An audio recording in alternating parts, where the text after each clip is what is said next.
The story opens with a man named Drake walking into an antique shop. He's there to sell a pocket watch that he claims is from the medieval era. The shop owner examines it and says it looks fake, offering only a small amount for it. But before any deal can happen, Drake suddenly disappears behind the counter. Moments later, a massive explosion rips through the shop. As smoke fills the room, Drake's crew storms in.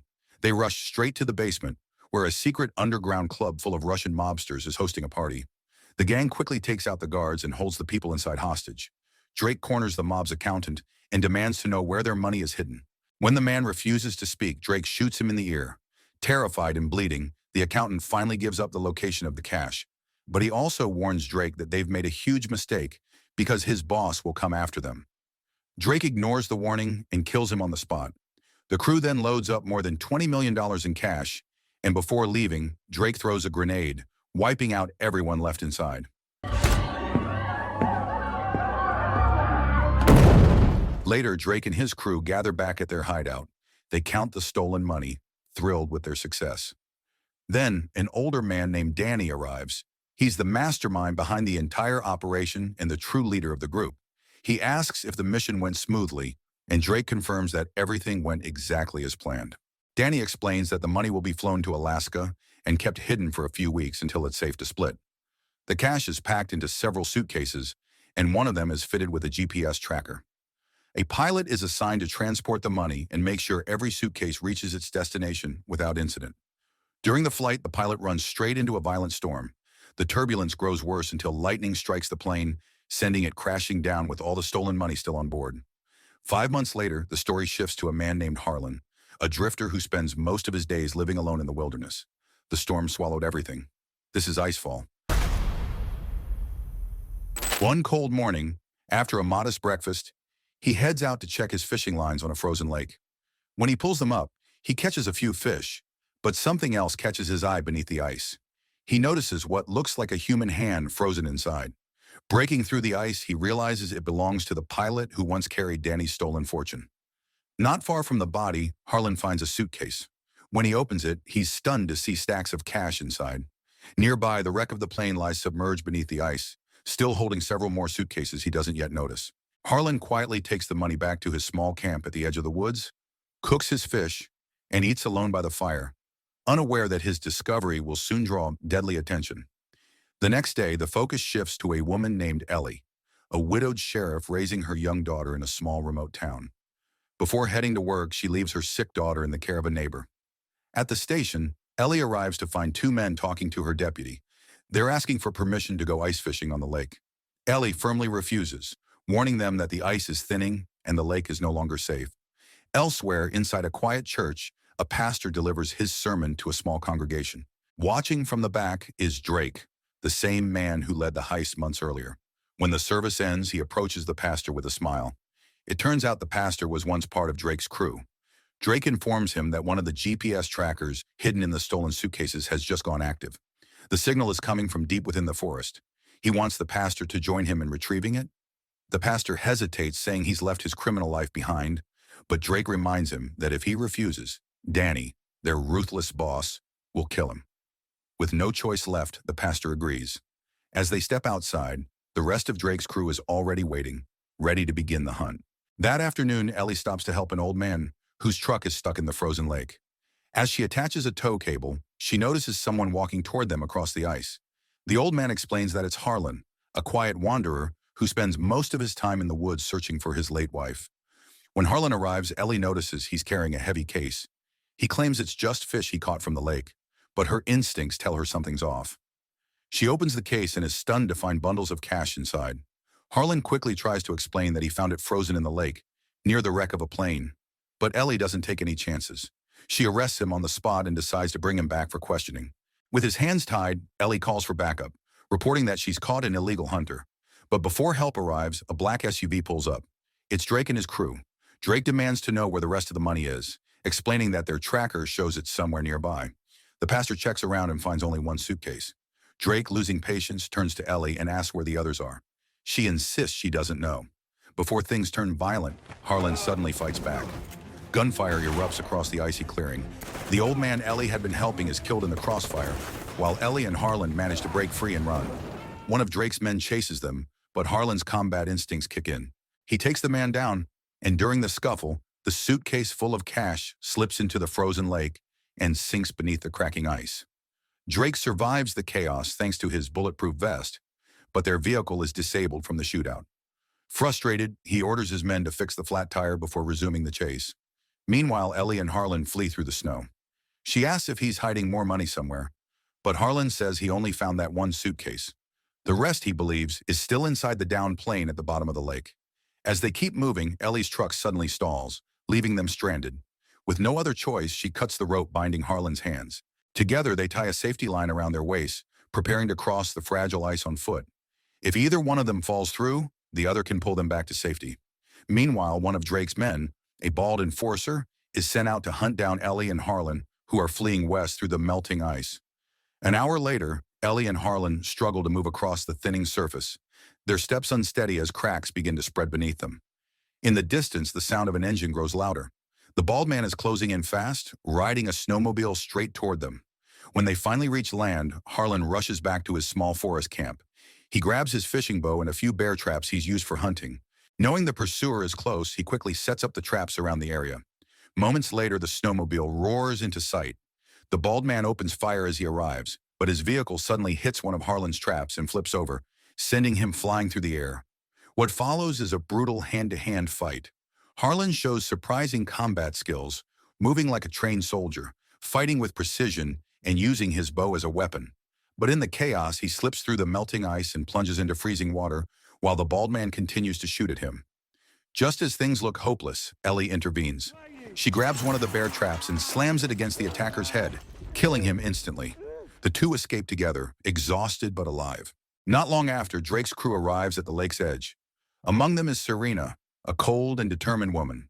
When she sees the body of the bald man, her expression changes. He was her lover. Grief turns to rage as she vows to avenge his death. Later that evening, Ellie and Harlan trek deeper into the forest.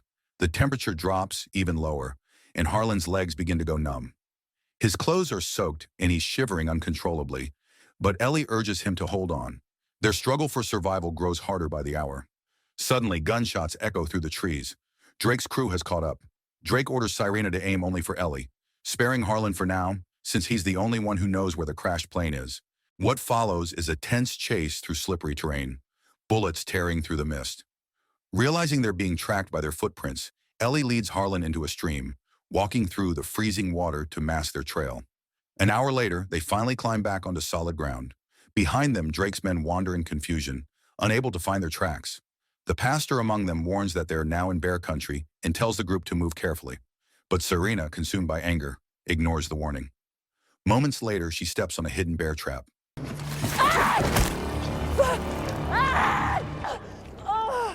That night, Drake and his crew stumble upon a small cabin in the woods and decide to rest there. Inside, they tend to Serena's injured leg after she stepped on the bear trap earlier. The tension is thick, but their determination to finish what they started hasn't faded. Meanwhile, deep in the forest, Ellie and Harlan take shelter inside a cave. Harlan's condition is worsening.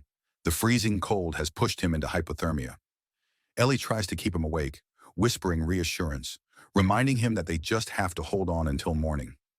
Hours later, back at the cabin, Serena's wound is patched up. She looks at Drake and asks if they'll get their revenge. Drake doesn't hesitate. He tells her their target is now Ellie, and once Harlan shows them where the crashed plane is, he'll be killed too. In the cave, the night grows quiet as Ellie and Harlan talk. She asks if he's been living alone in the woods searching for his wife, and he finally opens up about his past. His wife died from an overdose while he was serving overseas as a special forces soldier in Afghanistan. Years earlier, their only child had passed away from a rare illness at just 5 years old. The pain broke his wife completely, leaving Harlan to return home to an empty house and a life that no longer made sense. Since then, he spent his days wandering the forest, not searching for anyone, but trying to find peace. Back at the cabin, headlights appear outside. Drake's men step out as their boss, Danny, arrives. He wastes no time asserting control. Danny assures Serena that they'll get revenge for her lover's death, then starts reminiscing about his crew. One by one, he recalls how he recruited each of them, from Drake to the newest member, Pete. Then his tone darkens. Danny reveals that he killed 2 men earlier that day, men connected to Pete. Those same 2 were the fishermen who had spoken to Ellie before. Pete had secretly sent them to look for the lost money behind everyone's back, but Danny had already tapped all their phones and discovered the betrayal. Pete pleads for forgiveness, but Danny shoots him without a second thought.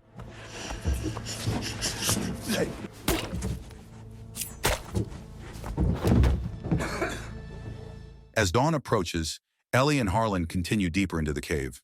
Ellie explains that beyond the tunnels lies a small Eskimo village, and she believes the people there can help them. She also reveals that she's part Eskimo herself. Soon they reach the end of the cave and meet the village leader, a man named Doji.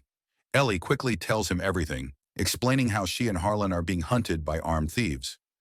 Doji listens carefully and agrees to help. He leads them out of the cave toward his settlement, warning them along the way to stay cautious because the frozen lake nearby holds pockets of methane gas that can ignite at any moment. On the other side, Danny gathers his men and leads them toward an abandoned outpost far to the west, planning to wait there for the others to come to him. Meanwhile, Ellie and Harlan arrive at the small Eskimo settlement, a poor and weathered community tucked deep within the frozen landscape. Later, Harlan speaks with Doji, the tribe's leader. Curious, he asks why Doji's people live in such harsh conditions. Doji explains that his tribe is made up of those who were cast out and mocked by the nearby villagers because they had nothing. Moved by his story, Harlan decides to trust him and reveals the location of the crashed plane filled with stolen cash. The scene shifts back to Danny.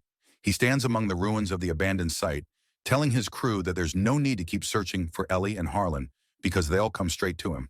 Not long after, Ellie is approached by her fellow sheriff, Ivan, whom she had called for backup earlier. She's surprised to see him alone and asks why the rest of the team isn't with him. Ivan insists that reinforcements are on the way, then asks if she's found the plane's location. Ellie hesitates, confused, since she never told anyone about it. That's when she realizes the truth. Ivan has been working with Danny's men. He pulls out his gun and forces Ellie and Harlan to come with him. As they drive, Harlan tells Ivan that he knows where the plane is and will share the coordinates if Ivan promises to let them go afterward. Greedy for money, Ivan agrees without hesitation. Back at the outpost, Danny's men cheer as they see Ivan's truck approaching in the distance. But inside the vehicle, Harlan has already prepared a trap. He tells Ivan that the map is inside his bag. When Ivan reaches in, a mechanism triggers, and the truck swerves violently, flipping over and crashing.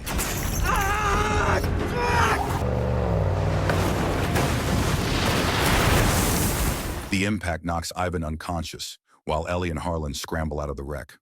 Just as they reach safety, Ivan wakes up and aims his gun at them. But before he can pull the trigger, a shot hits him in the head. It's Serena, standing with Danny's crew behind her. Gunfire erupts once again. In the chaos, Harlan fights back fiercely and manages to take down Serena before he and Ellie are cornered by Danny's men. Danny holds back from killing Harlan right away, knowing he still needs the location of the crashed plane. Instead, he orders the pastor to take Ellie's life, but the pastor refuses, saying he's done taking lives. He tells Danny to do it himself. Danny, feeling disrespected and furious, shoots the pastor without hesitation. As he collapses, the wounded pastor pulls out a lighter and, with his final breath, says he won't die alone. He flicks it, tossing it into the air. Instantly, the methane gas trapped beneath the frozen lake ignites, erupting into a massive explosion. The blast engulfs everything in its path. Danny is killed in the chaos, his greed finally consuming him.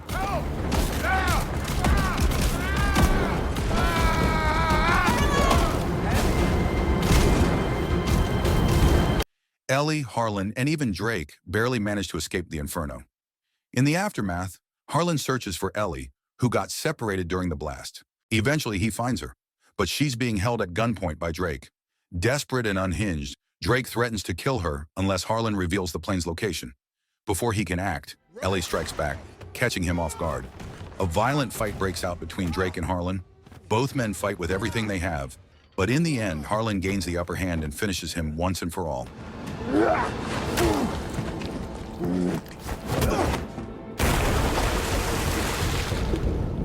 Days later, the storm has passed. Ellie visits Doji, the Eskimo leader. She tells him that the authorities only recovered $4 million from the plane, even though there should have been 20. She then points out that Doji has suddenly bought homes for his people and is building a hospital. Doji simply smiles and says it all came from his fishing. Ellie says nothing more, just gives him a knowing smile before walking away. Outside, her daughter's playing with Harlan in the snow. It's revealed that Ellie and Harlan plan to get married soon, and her daughter couldn't be happier to finally have a new father. So the moral of the story is, if you ever find a suitcase full of cash frozen in a lake, just keep fishing instead, because apparently that's safer than dealing with angry mobsters, explosions, and bear traps.